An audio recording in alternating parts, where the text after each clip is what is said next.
hilo. Sasa ili kuelewa zaidi kuhusu yanayojiri katika eneo hilo, tunaungana na mchambuzi Ibrahim Rahbi akiwa studio zetu za Dar es Salaam.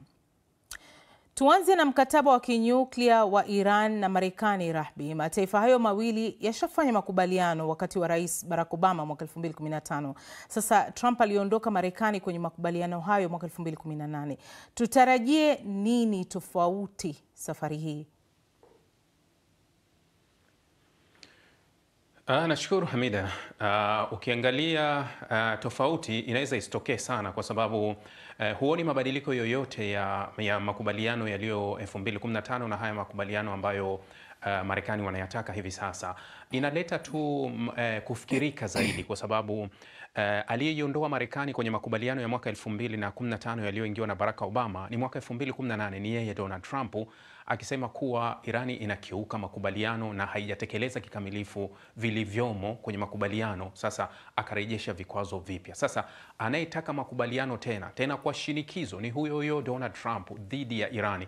Ndio maana Irani wanasema kuwa haya mazungumzo sisi tunataka yawe zaidi ya Marekani. Ndio maana wanasema hatutazungumza moja kwa moja na Marekani, ila tutazungumza kupitia nchi ya tatu. Na hata tangazo la Trump limezungumza kuwa anaenda kuzungumza na Irani moja kwa moja kule nchini Omani, lakini ujumbe uliowekwa mtandaoni na waziri wa mambo ya nje wa Irani Abbas Araghchi umeonyesha kuwa mazungumzo yao hayatokuwa ya moja kwa moja. Kwa hiyo tunaweza tukasubiri tuone kuwa yatakuwa moja kwa moja au sio moja kwa moja. Nani anatuambia ukweli, nani anatudanganya? Hapo katika mazungumzo, unadhani kwamba Israeli itaridhia yale makubaliano yote kati ya pande hizi mbili, kizingatiwa kwamba Israeli imetishia kushambulia maeneo ya kinyuklia nchini Iran?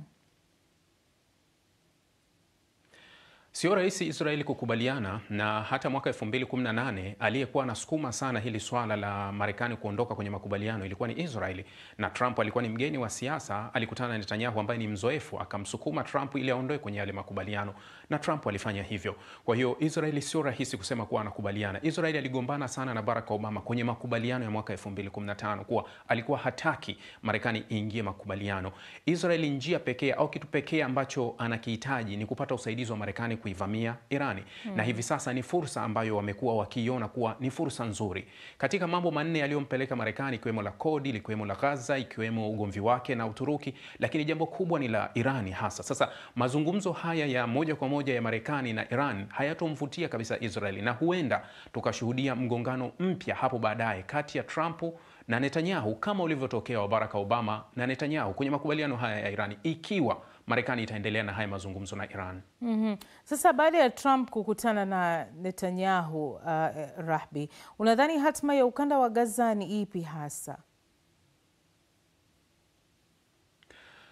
Msimamo uliowekwa wazi wa Netanyahu na Trump umebaki ule ule. Nadhani maswali mengi tunatakiwa tuwaulize ile Arab League, tuwaulize ulimwengu wa Kiarabu hasa wenyewe umesimamia wapi, kwa sababu tuliona mkutano wao ule wa mwezi wa 3 kule Cairo, walikuwa na maazimio ambayo yalikuwa mengi, walikuwa wanazungumza, lakini hivi sasa ni kama vile hawazungumzi.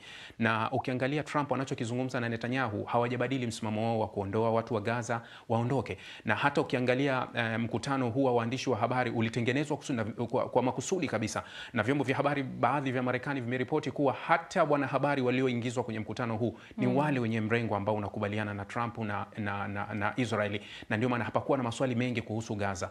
Netanyahu amejibu kirahisi tu kuwa tunuko kwenye mazungumzo, ni kitu ambacho hakipo kabisa. Ni kama vile hawataki kulizungumzia sana swala la Gaza ili lisijadiliwe. Kwa hiyo hapa tunaweza tukauliza sana ulimwengu wa Kiarabu umesimamia wapi? Ndio pekee wanaweza kubadili upepo. Na Rahbi, kwa kifupi tu, vipi kuhusu mazungumzo ya awamu ya pili sasa ya kusitisha mapigano wa Gaza? Unadhani kutakuwa na mwanga hivi karibuni? Ukisikiliza Trump alichokizungumza, anasema kuwa huenda kukao na usitishaji, lakini sio wa hivi karibuni. Ukisikiliza vyombo vya habari vya Israel vinasema kuwa kumekuwa na mazungumzo, wawakilishi wa pande mbili wamekuwa wakianzisha mazungumzo, lakini ukisikiliza upande wa Hamas wanasema hawajapokea ofa yoyote kutoka kwa wawakilishi wa Qatar wala Misri. Kwa hiyo ni kama vile hili swala bado liko mbali kwa hivi sasa na halijatiliwa nguvu, ni kwa sababu hakuna pressure yoyote ambayo inasukuma kutoka kwa Marekani, kwa sababu hata mazungumzo ya awali ambayo walifikia makubaliano ya Januari 19 ilikuwa ni nguvu ya Marekani. Sasa Marekani ni kama vile ameamua kuliacha na kumwacha Israeli afanye anavyojisikia. Naam, asante sana Ibrahim Rahbi, mchambuzi akitoa mwanga kuhusiana na swala la Israel